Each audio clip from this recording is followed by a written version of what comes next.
Ang aking ina ay 91 years old na.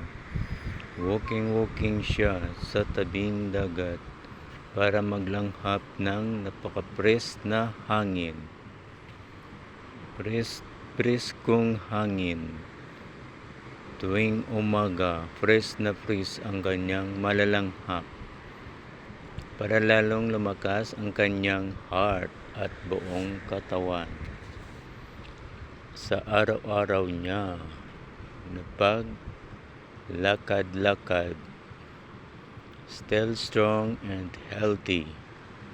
Kaya kayo dyan na may mga ina na katulad nito, alagaan nyo ng mabuti at pakainin nyo ng masustansyang pagkain para lalong lumakas sila at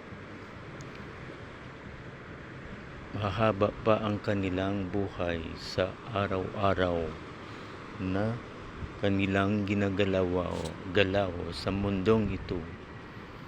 Kasi kailangan natin alagaan ang ating magulang para lalo pa siyang lumakas.